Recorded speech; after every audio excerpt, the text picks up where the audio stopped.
Welcome to the Deep Dive. Today, we're really getting into a specific piece of gear history. It's the Electro Harmonix clone theory, the chorus and vibrato pedal. Yeah. And our mission today, it's pretty straightforward.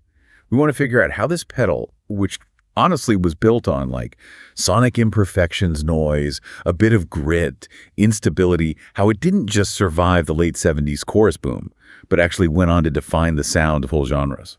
Thinking post-punk, grunge, huge stuff. It really is the classic story of turning a limitation into a strength. You got to go back to, 78, 79? Modulation effects were suddenly everywhere. Right. Roland's jazz chorus amp, that set the bar for that shimmery, clean, built-in chorus sound.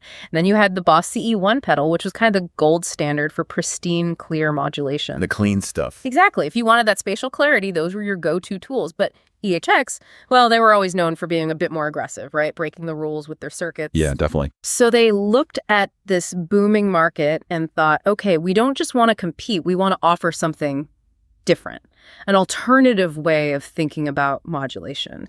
They kind of tapped into this idea that maybe not everyone wanted that super clean hi-fi studio sound.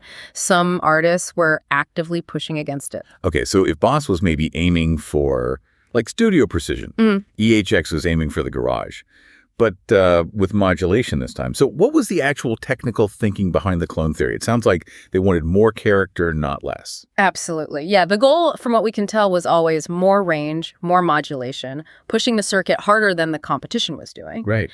And crucially, they actually advertised the ability to get extra dirt if desired. So that grit wasn't a flaw. It was, a selling point, a feature. That's fascinating, making the grit a feature. Yeah. So how did they get that character? We're talking proper old school analog here, right? Yes. Deep and dark. Give us the technical breakdown. Okay, yeah.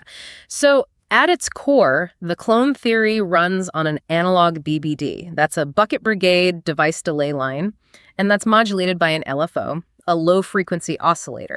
The BBD chip.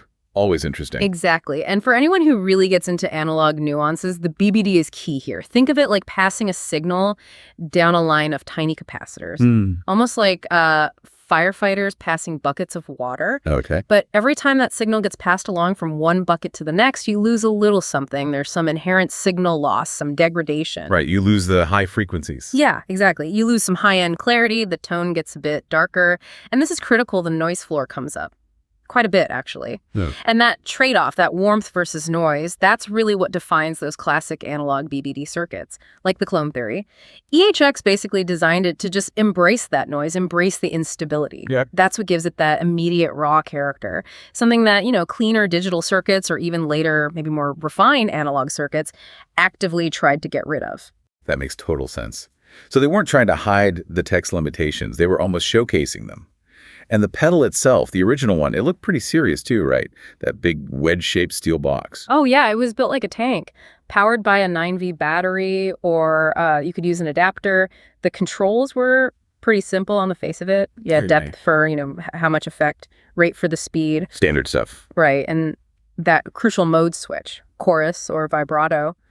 But the outputs were a big deal too. It had stereo outputs. Oh, okay. That was pretty forward-thinking for EHX back then. Yeah, it was one of their earliest pedals to do that. And it allowed for these really lush spatial effects, as they put it. You could split the dry signal and the wet modulated signal. Big sound potential. Let's get deeper into the sound of those two modes. Yeah. Chorus and vibrato, because that really dictated who ended up loving this thing. Okay. So in chorus mode, you get the basic idea that rich, kind of lush modulation. If you keep the depth knob fairly low, it works nicely as just a thickener, adds a bit of presence to guitar or bass. Subtle thickening. Yeah. But the real magic, or maybe madness, happens when you crank that depth and the rate controls. It doesn't just get more intense politely, it really starts to fall apart. It descends into this instability. People called it a seasick wobble. Yeah, I've heard that. Like it's about to break. Exactly. It's a sound that definitely doesn't feel safe or controlled. It feels like it's on the edge. And then the vibrato mode just pushes that even further. Gets rid of the clean signal. Totally. Vibrato mode is basically pure pitch modulation, much more extreme. It takes out almost all of the dry signal, so you're just hearing the pitch bending. Oh. Yeah, that's where you get into the really psychedelic, warped textures. If the chorus gives you shimmer, the vibrato gives you, like, proper melting and bending sounds. Okay, but let's circle back to that core thing you mentioned, the grit, that slight dirtiness. If everyone else was chasing clarity, why didn't players who wanted distortion just, use a clean boss chorus into a distortion pedal? What was special about having that BBD grit inside the modulation? That's a really good question. I think the benefit of having that grit sort of baked in is maybe twofold. It's about integration and how it responds. Okay. When the BBD chip itself is generating some noise and warmth, that noise gets modulated right along with your guitar signal. It creates this very cohesive, slightly murky texture. Ah, I see. So it's not just clean chorus plus dirt afterwards. Exactly. It's more like the modulation is happening to the dirt itself, or at least to that inherent warmth and noise. It gave the clone theory this very specific sonic fingerprint. Right. It always sounded a little bit saturated, even on cleaner settings. And that immediately set it apart from, say, the super clean boss pedals. It was really built for players who were looking for something rawer, dirtier, a step away from that polished 70s production sound. It's that distinction modulation of the grit that feels like the key insight here. So this pedal wasn't just another effect box. It was kind of an artistic choice against technical perfection. So who are the artists who really grabbed this sound and ran with it, made it iconic? You pretty much have to start with Peter Hook, right? Mm-hmm. Bassist for Joy Division, and then New Order. His bass sound is the clone theory. Almost. Oh, absolutely. Hook completely changed how people thought about the bass guitar's role. In post-punk, you often had these quite sparse guitar lines, and the overall mood was, dark, atmospheric. Very cavernous. Yeah.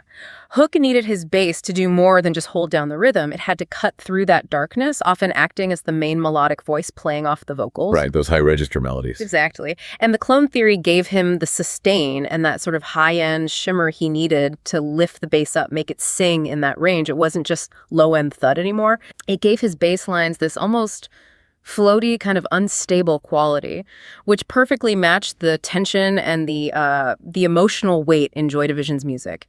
It's a perfect example of how a technical flaw like the BBD noise actually became essential for the sound. It added character in a genre that thrived on contrast. That makes so much sense. And then if Hook defined its use in post-punk, yeah, you fast forward maybe a decade and it becomes just as crucial for that anti-polish vibe of early grunge. Yeah. We're talking Kurt Cobain, Nirvana. Yes, absolutely. Cobain used the clone theory a lot, especially around the Bleach album era.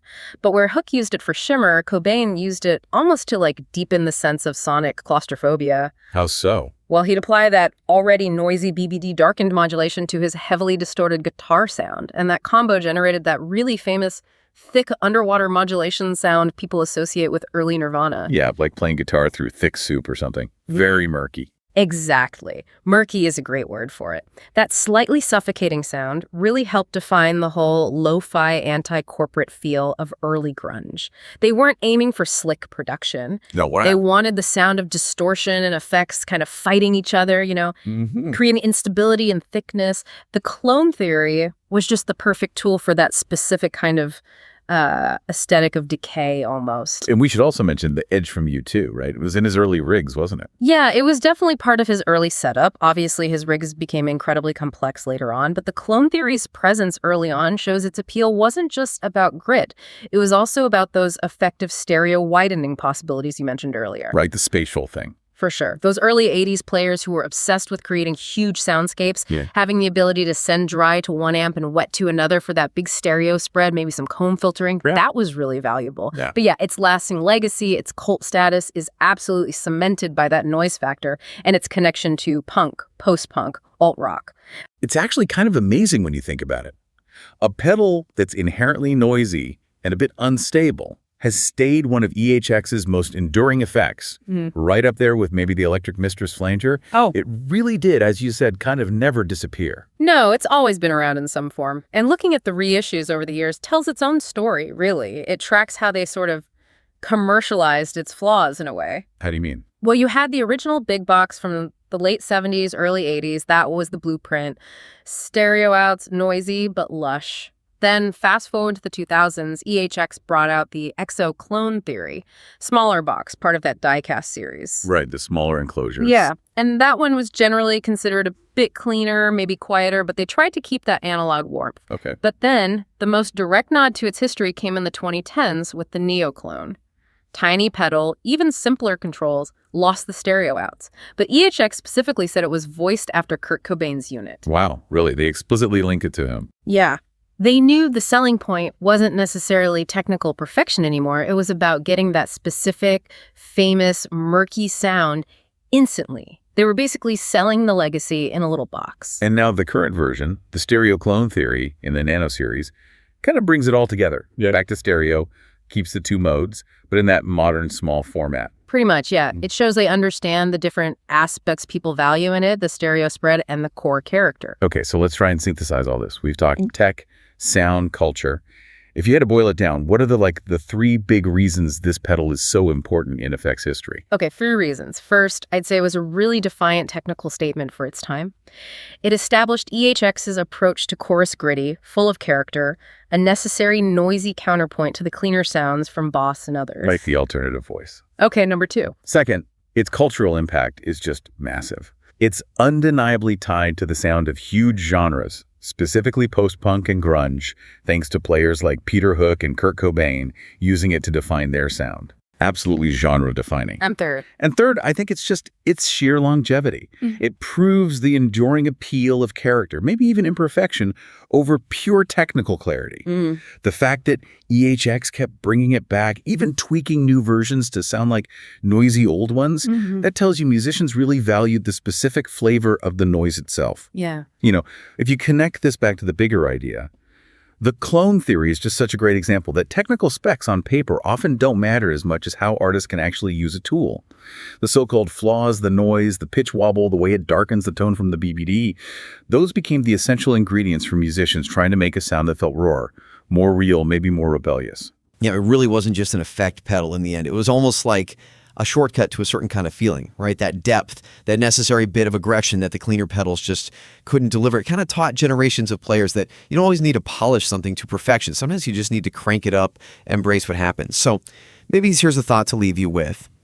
If the imperfections of old analog gear, like the clone theory's Gret, or maybe the flutter on a vintage tape echo, if those sounds became the sound of rebellion in the last century, what are the digital flaws today? You know, the glitches, the artifacts, maybe lo-fi digital sounds? Are those the things being deliberately used now to define the sound of modern rebellion or new movements in music? Something to think about.